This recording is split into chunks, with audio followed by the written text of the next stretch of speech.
Ang taas nitong isang puno ng niyog nasa mga 15 to 25 feet. Ganon siya kataas na kapag nahulog ka, siguradong tepo ka. Ito na yung tuba. Kuya, hilahin niyo na! So, eto na ngayon yung 20 years old. Kayo ang gumawa nito? Noon pa? Bata pa kayo nun, sir? 1998. Ang bango niya, manamis-namis yung amoy niya. Slowly.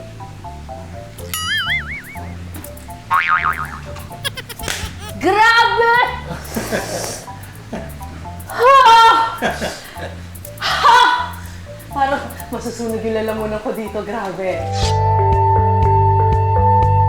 Dito sa Quezon Province, matatagpuan ang ekta-ektaryang nyugan. At kapag maraming nyug, siguradong may lambanog.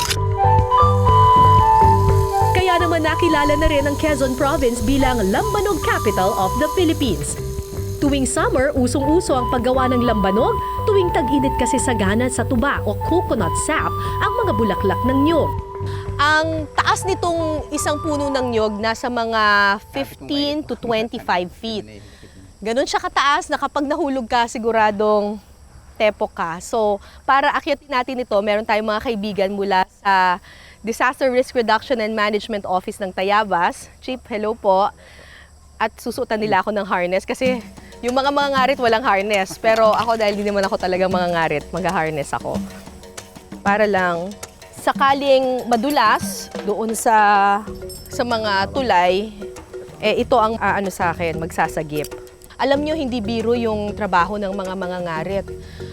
Kasi kung titingnan mo yung mga tulay nila, talagang single pole lang siya ng kawayan. Pwedeng bumigay ang kawayan na yan, pwede kang madaling madulas kasi lalo pa bilog yan. Tapos kapag umulan, pwedeng madulas yan. Pero yung mga ngarit, wala silang harness.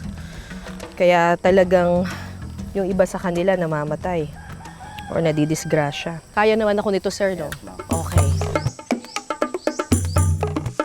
Si Kuya Masi po kasi ay 30 years na, mahigit 30 taon nang umaakyat sa mga niyog at hindi talaga kayo gumagamit ng hagdan o kaya ng anumang mga tali. Ay hindi, wala akong ginagamit. Basta natanok sa puno. Hindi ba kayo mahuhulog nun? Ay hindi naman sanay ako dun. Sanay na kayo? O sige. So dun si Kuya aakyat sa kabila, ako may hagdanan. Sino kaya mauna sa amin? Huwag mo bilisan na, Kuya. Game na! Let's go, Kuya. Alright.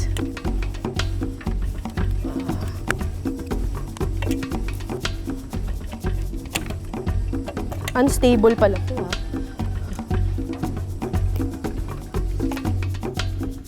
Hoy, Kuya! Bilis mo naman! Kakaiba to si Kuya Masi. Dahan-dahan. Ngayong araw na to, ang gagawin ko, sasamahan natin yung mga ngarit para kumuha ng tuba at eventually, gawin itong lambanog. Tara, samahan niyo ako. Okay.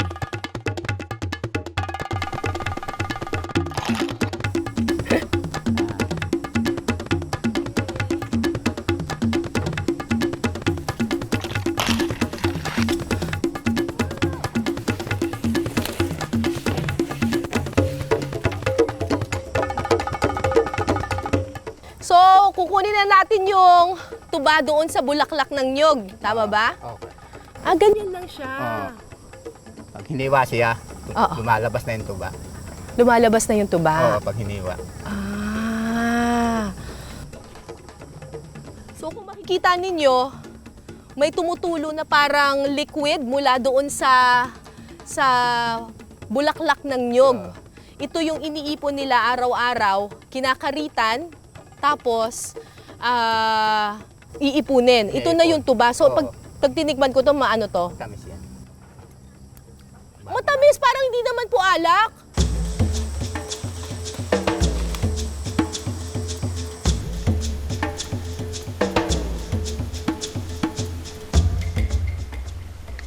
Sasalin ko na po.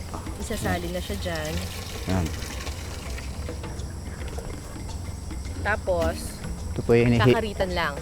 hihiwa po ito. Ganun po. Ganyan lang. Oo. Manipis na manipis lang. Oo, kasi masat kayong katanapan lang ganun. Tapos ito, overnight, tutulo na ulit. Ay, napatis na po. Na ano po? Yung pong naluha na siya, napatis. Lumuluha na ba? Oo, Parang yan, wala oh. ko nakikita ang luha. Antabay po kayo. Yan, Ito. yan o, nalumos na. Oh. May lumalabas na. Oh, yan o, yan o. Okay. Yan o. Okay. Tayo po yun eh. Or say makalabas na, dire-diretso na po siya. Dire-diretso na. Oo. So, gaano karaming galon ang nakukuha Ay, sa depende isang po araw? doon sa bulaklak ng niyog. Meron pong mahina, meron pong malakas na lumabas ang O yung tuba. malakas, gaano karaming napupuno niyang ganito? Isang galon po ito. Isipin nyo na lang kung ako naka-harness na at 3 nyug pa lang yung aking nakakaritan, itong si Kuya Masi, walang harness, walang helmet, walang tali. At ilan pong puno ang kinakaritan nyo araw-araw? 95 ka puno. 95! 95 na puno. Talagang kakaiba yung tapang nitong mga mangangarit ng Tayabas, Quezon. Sa maghapong pangangarit ni Masi sa 95 na puno ng nyog, 6 hanggang 8 balde ng tuba ang kanyang nakukuha. Sasahod po ulit, ibabalik siya. Ibabalik. Oo, ibabalik pong pagano. So pagkatapos karitan, ibabalik ulit yung Oo. galon. Mamaya pong hapon na yun. Mamayang hapon. Akyatin ko po ulit para hiwain po ulit para itululo naman sa magdamag. So 2 beses sa isang araw Oo, at na kinakaritan at pinapatuloy siya. sa maga po eh, kinukuha namin yung tuba. Mm-mm. Sa hapon, inaakyat lahat hinihiwa para may tulo sa buong magdamag. Thanks, Kuya.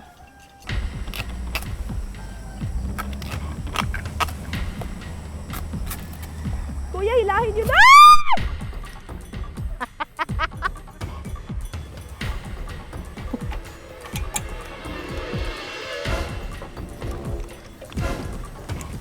Pinagpawisan ako doon.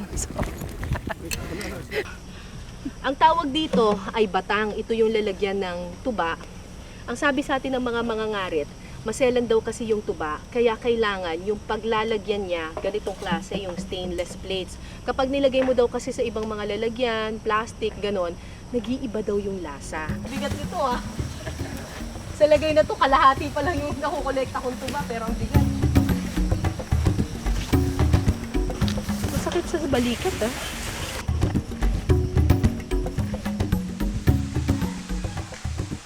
Para ituro sa atin ng proseso, andito ako ngayon sa pinakamatandang distillery sa buong Tayabas, Quezon.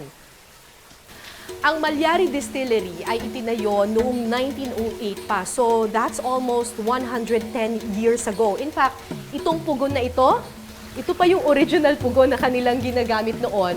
Ang sabi sa atin ng mga may-ari, ang nagtayo pa daw nito ay mga pamilya ng mga sundalong Kastila.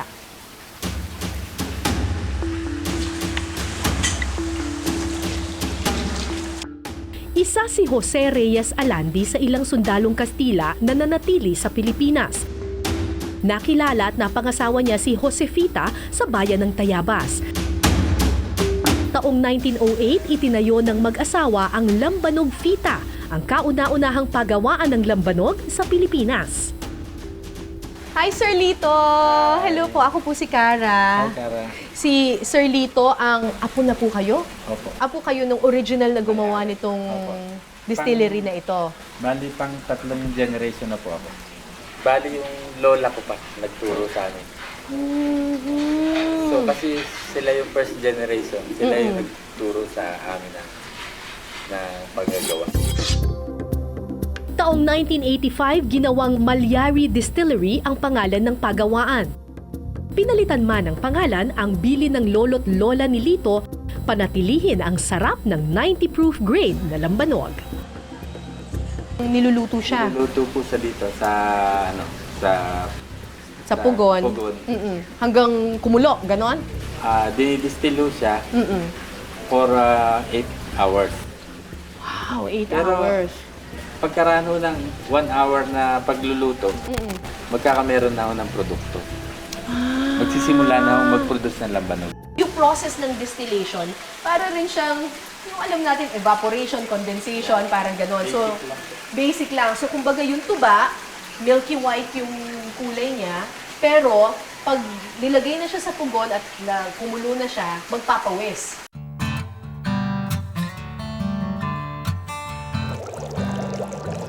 Ang unang tulo po niya is batting ang tawag. So ito na! I'm so excited! Tumutulo na. Pwede nang inumin to, sir? Ma'am, hindi pwede. Mataas pa ang proof niya.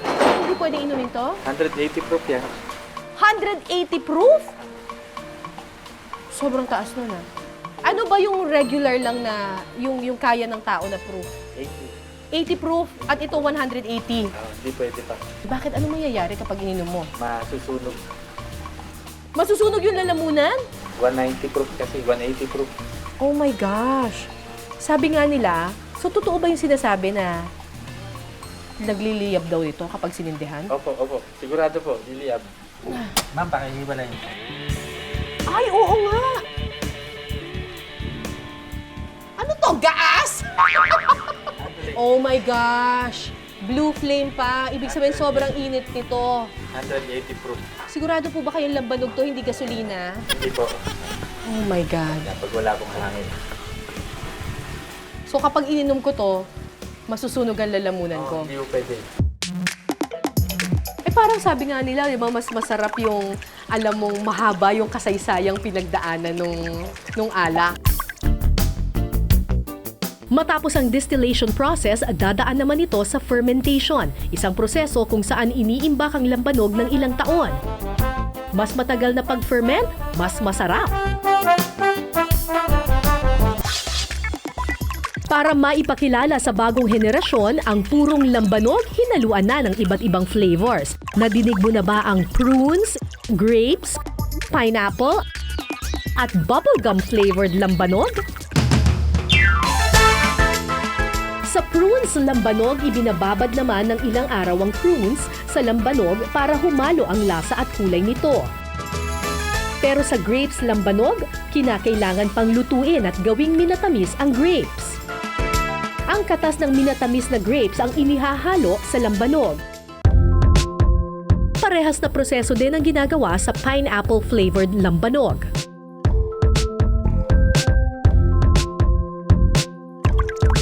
Sa bubblegum flavored lambanog naman, kinakailangan lang ibabad ang napiling bubblegum sa mismong imbakan ng lambanog para humalo ang lasa at kulay nito. Kasi balita daw ang Quezon sa lambanog na masarap. Sabi nilang ganun. Kaya sila dumadayo dito. Pagka tinikman mo siya, puro talaga nagagoit siya dito. Swabe yung lasa niya, as in talagang masarap. Pero alam nyo bang bago pa nauso ang mga makabagong timpla ng lambanog, may sapanwood at liputi fruit-flavored lambanog na ang mga lolo at lola nating taga Quezon? Pinaka-bestseller ay yung liputi flavor. Yun ay natural color ng liputi kapag kaya ay isinama ay pulang-pula. Ang aking laging sinasabi dun sa mga napaparito, lalo ng mga nagtutor, sa halip na bumili sila ng red wine na imported, ay ang substitute na itong ating local na liputi flavor. Pero dahil isang beses lang sa isang taon kung mamunga ang puno ng liputi, ang kahoy ng sapan na madalas ginagamit ng mga magsasaka bilang gamot, ang mas madalas na hinahalo sa lambanog. Waiter! Hi, kuya! Hello po. Hi. Meron bang ulam na may lambanog? Yes, ma'am. Meron? Talaga? Saan banda dito? Try niyo po yung sinigang namin, ma'am. Sinigang na hipon sa buko. May face of lambanog po siya. Oo, sige, sige. Umuulan eh, kaya masarap magsabaw. Sinigang na hipon sa buko. Yes. Pero parang gusto ko rin tong katsudon. Yes, ma'am. O sige, tsaka isang katsudon. Tsaka, masarap ba to? Fish fillet with mango Yes, sauce? ma'am. Isa po sa mga bestseller namin, yung fish fillet, ma'am. O sige, sige. Fish fillet with mango sauce. Okay, ma'am. Hindi na ako order ng lambanog. May lambanog na ata to eh. Thank you. Salamat. Uy, ito na. Alright. Yung sinigang na hipon sa buko namin, ma'am. So talagang nasa buko ah. Uy, exciting. Wow. And ito naman po yung aming katsudon. Ay, ang sarap. Katsudon and Yung fish fillet with mango sauce. looks good. Hashtag I love my job. Ay nako, favorite ko ang sinigang. Pero usually alam ko, yung kapag merong buko, yung niluluto sa buko, iba usually ano yon yung tinola. Pero ito, sinigang na may buko at meron daw lambanog. Tignan ko nga itong sinigang nila na may buko bits. Ang sarap! Di ba usually yung sinigang maasim? Ito, maasim-asim, pero manamis-namis at the same time. Hindi ko alam kung is it the buko or the lambanog. Ang katsudon ni Chef Gio mas pinasarap ng special sauce nitong may lambanog. So lalagay tayo ng lambanog. Paghahaluin lamang ang lambanog at Japanese fish sauce. Sunod na ilalagay ang asukal at beef stock. Coat lang natin siya.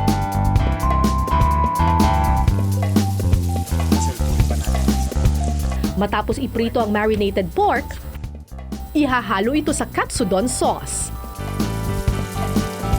So naganda ako ng isang rice dito para ipi-plate na natin ang ating katsudon. So pag nakita natin medyo nagbuo na yung pinaka-egg niya, so it's time na pwede natin transfer dun sa bowl natin. Sinubstitute ko siya sa sake na wine ng mga Japanese, ng mga Hapon. Ako ginamit ko yung lambanog, yung wine natin, sariling atin. Ito na ang ating katsudon. Ngayon, tikman naman natin yung katsudon. Mahilig ako sa Japanese food, pero ngayon lang ako makakatikim ng katsudon na merong lambanog. Masarap! Very good. Hindi ko malasahan yung lambanog, pero yung flavor ng iba-ibang ingredients, parang mas lalo siyang lumalabas. Baka effect yun ng lambanog. Hindi natin alam. And last but not the least, fish fillet with mango dip na may lambanog.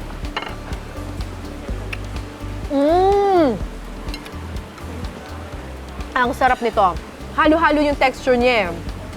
Crunchy on the outside, very tender and juicy on the inside. Tapos, ang ganda ng combination ng matamis na mango doon sa fish fillet. Pero nasan yung lambanog? Lalagyan lang natin ng asin, paminta,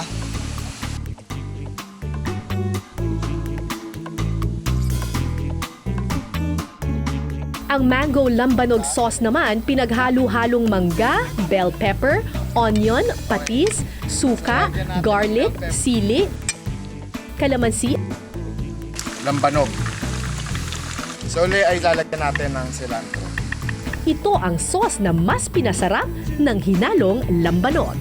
Hindi ko ma-imagine, hindi ko malasahan yung lambanog dito. Wala namang gumuguhit or whatever. Hindi ko nalalasahan yung lambanog. Pero pakiramdam ko parang lumabas yung flavor ng bawat isa. Ito medyo manimis-namis na maasim-asim. Ito parang lalo lumabas yung flavor ng katsudon. At ito talagang naghahalo yung iba't ibang texture niya at saka flavor. Kailangan ko malaman kung effect ito ng lambanog. Baka may secret powers yung lambanog that makes the dishes more flavorful. Good. Uy, hi, Chef! Hi, Ma'am! Hi! Curious lang ako, sir, kasi yung sinigang manamis-namis. Dahil ba yun sa lambanog? Dahil yung sa lambanog, dahil ini-enhance kayo yung lasa ng bawat ingredients. Kaya pala sobrang flavorful to. Yes, opo. At ito naman, ang fried budin with lambanog. Dessert na may lambanog, Yes. kakaiba. Ito naman po ay yung chocolate lambanog balls. Oh, wow. Paano nyo naman ito ginawa, sir? Pwede nyo ba akong turuan? Pwede po. Pwede po kayo turuan. O tara, let's go! Ito yung tinatawag namin lambanog chocolate balls. Matitikman mo, ma-appreciate mo yung lasa ng lambanog. Kahit hindi ka umiinom.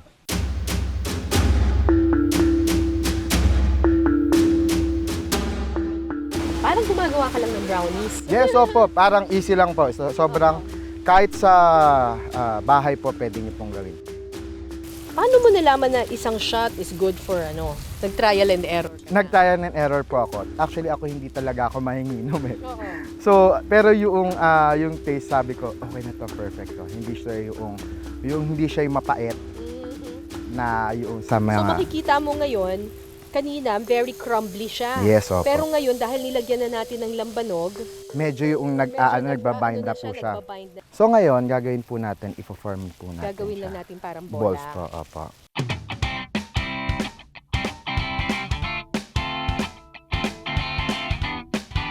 So, gagawin po natin, i-garnish lang po natin para medyo appetizing yung... So, nilalagyan po siya ng stick.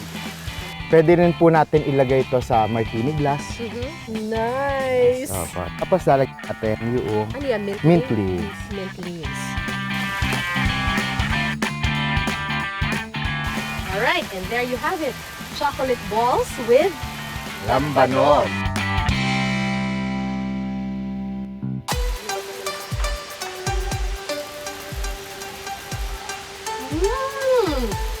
Ang sarap. Parang mas nagiging rich yung chocolate. Yes. Oo. Pero kung ako ang gagawa nito, gusto ko mas marami pang lambanog. Opo. Para mas matapos.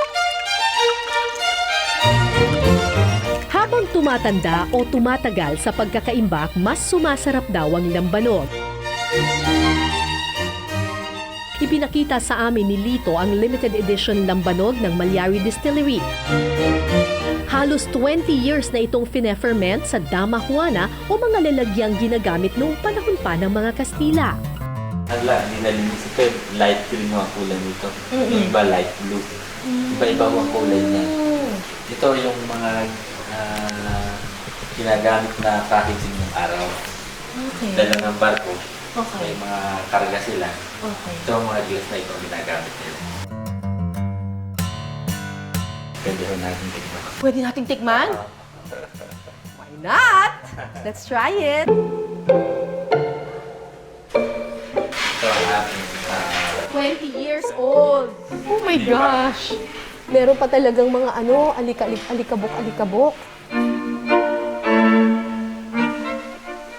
Amoy vodka. Teka. Amoy alak. Amoy lambanog. Ito. Oh! Sumusunod sa... Ganun siya. Meron pa rin yung ano niya. Iba! Iba to! Ito amoy alak. Ito yung... Alam ko yung amoy ng lambanog. Pero ito, Pino na siya. grabe to. Smooth na smooth yung amoy niya. Tapos diretso sa nostrils mo. Uy, at saka parang manamis-namis. Amoy pa lang parang manamis-namis yung tingin ko. Teka ha, tikman ko muna to. Sarap. Pero masarap to, masarap.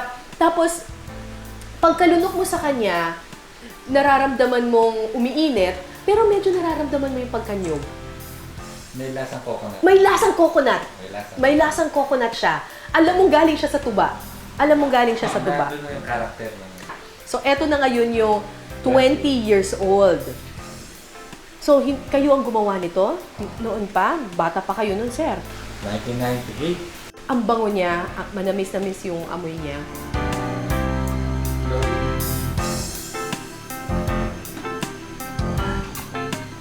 Grabe!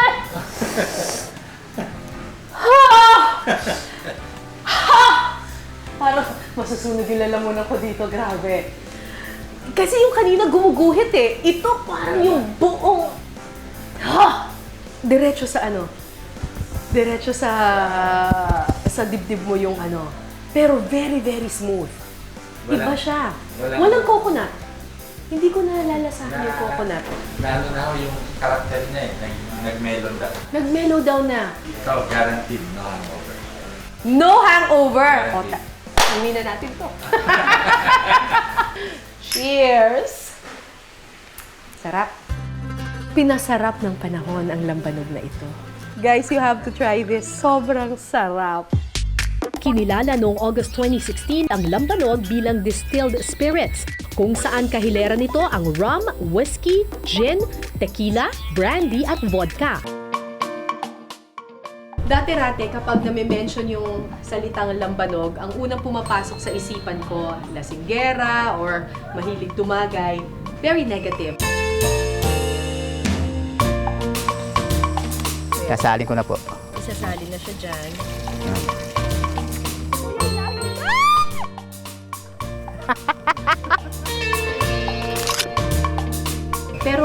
kong malaman yung kwento at kasaysayan sa likod ng lambanog, lalo kong na-appreciate yung aking pagka-Pilipino.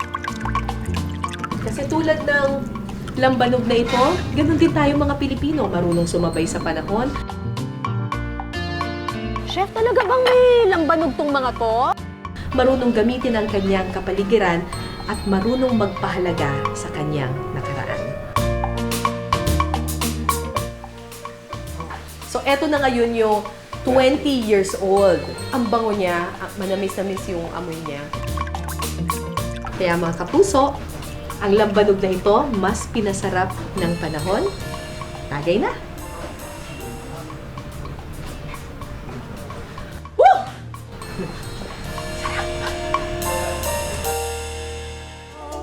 Salo-salo